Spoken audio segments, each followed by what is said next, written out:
Google Drive နဲ့เนาะ iCloud Storage နဲ့ပေါ့เนาะဘယ်ဟာသုံးလို့အဆင်ပြေလဲကိုတဲ့ဆိုတော့အဲ့လိုမေးတဲ့ခါကျတော့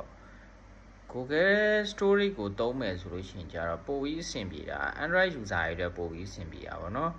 iCloud Storage ကတော့တည်တဲ့အတိုင်းပဲသူကတော့ iOS အတွက်ပဲအဆင်ပြေမှာပေါ့ဒါပေမဲ့လည်း web တွေမှာလည်းသုံးလို့မရဘူးလားဆိုတော့ရပါတယ်ကျွန်တော်ကတော့ Android ကို Google Android ကို iOS ကိုသုံးတဲ့အတွက် iOS မှာဆိုလို့ရှိရင်တော့ Cloud Storage က iCloud Storage ကိုဝယ်သုံးတယ်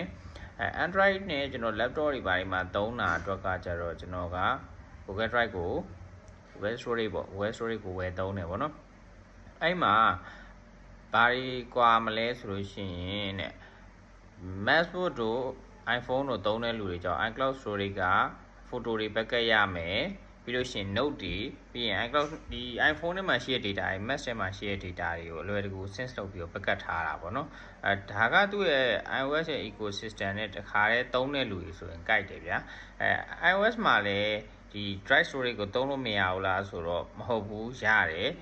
Google Storage ကိုသုံးလို့မရဘူးလားဆိုတော့ရပါတယ်ပေါ့နော်ဒါပေမဲ့iPhone တွေ MacBook တွေသုံးနေမှာတော့ဒီ Google Storage ကိုတိတ်ပြီးတော့မပေးချင်ဘူးเนาะ Android သုံးတဲ့လူတွေကတော့ Google Storage ကိုသုံးတာပို့ပြီးတော့အဆင်ပြေမယ်လို့ထင်ပါတယ်ဘာဖြစ်လို့လဲဆိုတော့ဒီ Android phone တွေမှာကဒါပေးတင်ပါပြီးသားလည်းဖြစ်တယ်အဲ့တော့ဒီ laptop တွေမှာဆိုလို့ရှိရင် website တွေမှာဝင်လိုက်တာနဲ့ရမယ်Google မှာကြတော့ဒီသူ့ရဲ့ဒီ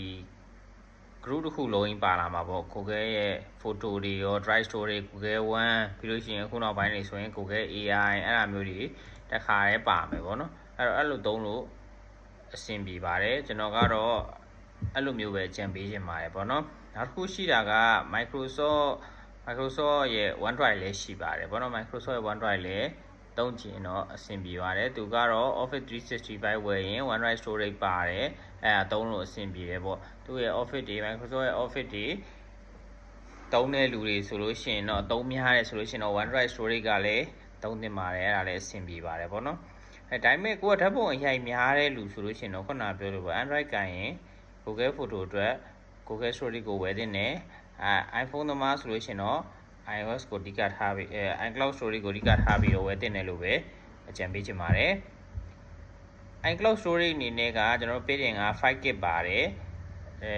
Google Storage ကကျတော့ပေးတင် 15GB ပါတယ်ဗောနော်